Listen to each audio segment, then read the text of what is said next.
Oi gente, eu sou o Lucas Dallas. Hoje a gente vai falar sobre o maravilhoso A Letra Escarlate, do Nathaniel Hawthorne. E é assim, gente, eu li ele pelo Kindle e se tornou um dos melhores livros que eu já li.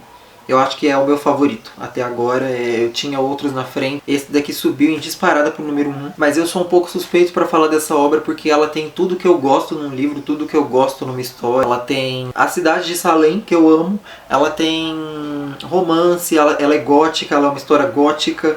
Ela tem traição, adultério, bruxas, enfim. O livro começa já com o julgamento dessa mulher, que é a Esther Prynne. Ela está sendo julgada por adultério. A história toda ela é ambientada na cidade, na antiga Salem, né, ali na época da Inquisição das Bruxas mesmo. Essa cidade ela é tomada pelo puritanismo, né, dos colonizadores ingleses. Então é uma cidade extremamente puritana e religiosa. E eles estão julgando essa mulher em praça pública por adultério. E a princípio a gente não sabe o que essa mulher fez, né? Então a gente vai chegar nessa conclusão pelo que está sendo dito ali, pelo todo o decorrer da história. Então essa mulher ela tá com uma criança, com um bebê no colo, né? Com uma menininha no colo. E essa criança é fruto de um pecado, é fruto de um adultério. Ela foi condenada a viver reclusa e com uma letra A vermelha bordada no peito, que é o A de adúltera. Essa protagonista, gente, ela representa tanta coisa pra mim, porque assim, eu acho que a leitura de um clássico, antes de você ser entendida, eu acho que ela nem precisa ser entendida, ela tem que ser sentida. Porque eu encaro um livro clássico como eu encaro qualquer obra de arte. Você tem que senti-la, você tem que ler, absorver e sentir o que aquilo significa pra você. Né, aquelas sensações é o que contam. Então eu não acho que a gente tem que ficar procurando entender o que aconteceu, mas sentir mesmo. Eu acho que é assim que se aprecia uma obra de arte. E essa personagem me causou tantos sentimentos, porque ela é uma protagonista forte, né? Tanto que ali no julgamento dela, ela sempre fica com a cabeça erguida, ela não abaixa a cabeça para aquela sociedade, ela encara, ela enfrenta mesmo, mas ao mesmo tempo ela é cheia de medos, inseguranças e vergonha. Ela sente muito, ela é uma personagem muito sensível. E ela meio que vai representar o contraponto daquela sociedade toda. Então ela é uma transgressora de um pecado que ao mesmo tempo todo mundo ali faz, né? E as pessoas começam a julgá-la por causa daquilo. Tem outros personagens também que vão aparecer aqui, que é o marido da Esther Prynne e o amante dela. O amante, né? É o cara que ela cometeu ali, né? O adultério em si. O marido dela é o médico Roger Chillingworth, é assim que ele se nomeia, mas a gente não sabe direito se esse é o nome verdadeiro dele. E o parceiro dela de adultério, né, é o Arthur James Dale, que é nada mais, nada menos que o padre daquela cidade. E é um padre, gente, que ele é muito jovem. Só que assim, é muito interessante esse padre, porque ele em nenhum momento ele tem aquela coisa hipócrita da sociedade. Ele não é aquele cara que comete um pecado por debaixo por debaixo dos panos, e vai lá no púlpito e com aquela pompa, sabe? E vai lá pregar para todo mundo. E ele se culpa demais. Tanto que ele pratica aquelas chicotadas, ele se autopune, né? Por causa daquilo. Ele carrega uma culpa tão grande que vai causando nele sensações físicas. Então esse padre, ele vai adoecendo aos poucos, sendo consumido por aquela culpa. Quem vai ajudar esse padre é o marido da Esther, é o Roger. Então o Roger ele vai passar um tempo hospedado junto com o padre, porque ele é médico, né? E ele vai cuidar desse personagem, né? Ele vai cuidar desse padre. Só que conforme a gente vai lendo a história, a gente entende que o Roger quer vingança. Ele quer essa vingança e o autor vai deixando muitas dúvidas na nossa cabeça, porque a gente não sabe se é esse definhamento, né, do Arthur, do padre. A gente não sabe se essa doença dele é realmente uma coisa causada pela culpa que ele está sentindo, ou se de certa forma o Roger está envenenando ele aos poucos, né, e matando ele, porque ele vai administrando remédios para cuidar dele, e o cara vai se definhando ali. Então a gente não sabe exatamente o que está acontecendo, e é muito bom isso. Então esse padre ele tem um arco muito importante na história, porque ele representa a culpa reprimida, né? Ao contrário da Esther, que exibe aquela letra escarlate, né, exposta, e todo mundo sabe o que ela fez, ela chutou o pau da barraca mesmo, todo mundo vê, todo mundo sabe. O Arthur, ele carrega aquilo reprimido, escondido. E eu não tive como, gente, não levar isso pro meu lado. Conforme eu ia lendo, eu fui me vendo ali na história, né? Quando eu me assumi homossexual, pra mim mesmo, foi uma culpa reprimida, porque eu nasci num lar conservador e cristão. Eu fui praticante das Testemunhas de Jeová desde que eu era criança, então eu nasci nessa religião e fiquei lá até os 17, 18 anos, até que eu me assumi pra mim mesmo e eu falei, tá, eu sou isso, e agora? Só que naquela época eu ainda achava que aquilo era errado, eu achava que era um pecado mortal, que eu ia ser punido, né, e que Deus estava bravo comigo. Então eu me vi ali na pele do Arthur James Dale, né, o padre da cidade. Eu me vi ali.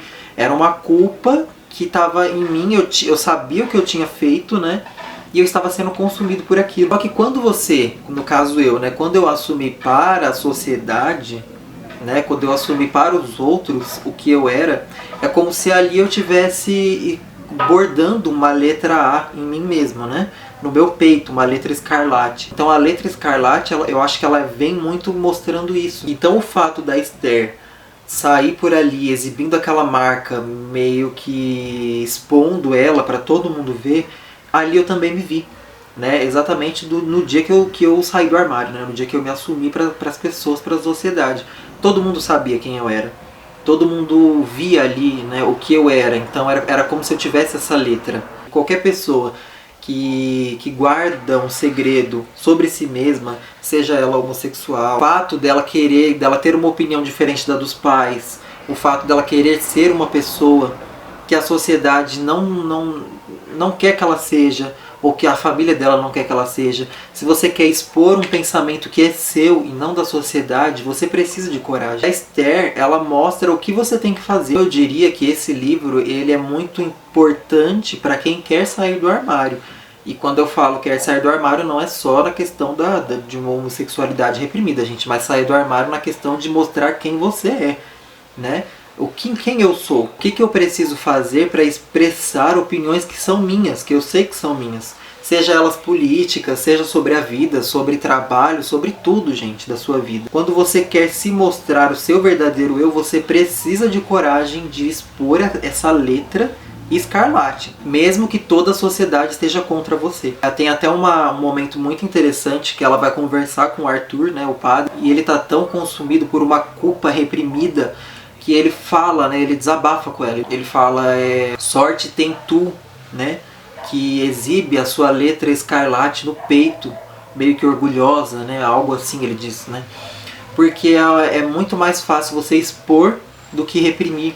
Então é muito interessante essa conversa dos dois. À medida que os anos vão passando, a personagem ela vai mostrando que ela é uma pessoa tão boa e tão pura que ela vai prestando serviço para a comunidade que a julgou e que a julga. A protagonista ela é uma artista, então ela consegue produzir vestidos, ela consegue fazer costuras perfeitas, então ela trabalha muito com essa coisa da costura e ela vai prestando esse serviço à comunidade. Só que ao mesmo tempo ela vai também fazendo obras de caridade, ela vai ajudando as pessoas, então ela é uma pessoa que ela é tão boa, né, nas suas ações, ela é uma pessoa nobre, justa, ela tem valores tão bem firmados que ela vai expondo isso, ela vai fazendo isso para as pessoas que estão tacando pedras nela, digamos. E a letra vai perdendo sentido. A letra que antes era um símbolo de vergonha, de vexame, de pecado, né, e de algo ruim, ela vai se transformando em uma coisa boa, em uma coisa positiva. Tanto que algumas pessoas se esquecem que aquele A significava A de adúltera. Eles vão, né, as pessoas vão se esquecendo daquilo e elas vão achando que é A de anjo, ou de algo assim bom, porque aquela mulher era muito boa, então aquela letra não pode ser algo ruim. E aí a gente tem também uma personagem muito interessante aqui, que é a personagem da... eu esqueci o nome dela, mas é uma senhora que ela caminha ali pelas ruas e ela é bruxa, né? Ela faz pactos na floresta, ela fala que assinou o nome dela no livro negro do Senhor do Bosque, né? Umas coisas assim, ela diz coisas muito estranhas. Essa personagem, ela ao mesmo tempo é uma pessoa que sabe de tudo, ela é meio que onipresente ali na cidade. Ela conhece o coração de todo mundo. Isso mostra que você nunca consegue esconder uma coisa por muito tempo. Por mais que ela esteja te corroendo por dentro, aquilo sempre vai vir à tona de alguma forma, né? Então você pode escolher como você vai fazer isso. Você vai fazer isso de uma forma ruim ou você vai fazer isso de uma forma mais tranquila. Na verdade, todos os personagens representam uma pessoa só. representam nós, representam a pessoa que está lendo, né? Todos eles fazem parte da sua personalidade. Você tem uma personalidade que quer reprimir, você tem um lado seu que quer expor aquilo e quer transformar aquilo em algo bom, você tem uma parte que quer vingança das coisas que aconteceram de ruim com você, e aí entra também aquilo, será que vale a pena isso? E é muito interessante, gente, é um livro que vai te dar margem para pensar em muita coisa, tem muito simbolismo. Mas é o que eu falei, gente, quando você for ler esse livro, tente sentir a sensação, absorva aquela culpa do personagem, né? Absorva tudo e tente não ficar entendendo muito, buscando o que significa a letra, o que significa o símbolo tal. Sinta e depois você vai refletir sobre todo o resto. Tem um prefácio muito interessante, né? Um prefácio do próprio autor, e ele descobre que os ascendentes dele, né? Os antepassados do próprio autor eram inquisidores, eram homens que mataram mulheres em Salem enforcadas, né?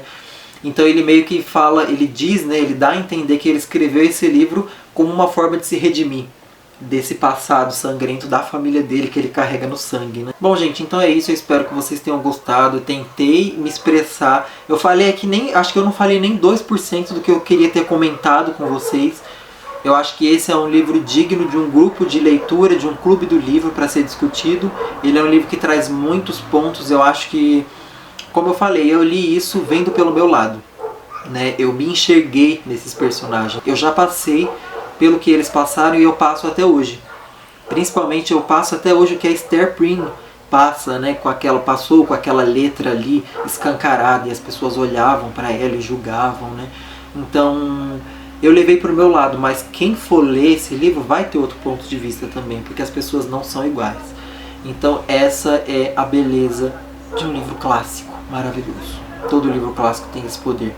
E eu sei que se eu for ler esse livro daqui 5 anos, 10 anos, eu já vou ter outro ponto de vista, eu vou ter outra perspectiva. Gente, é o meu livro favorito da vida. Leiam, leiam, leiam. Se você gostou, deixa o seu like, compartilha o vídeo. É isso, gente. Beijo pra todo mundo. Até a próxima.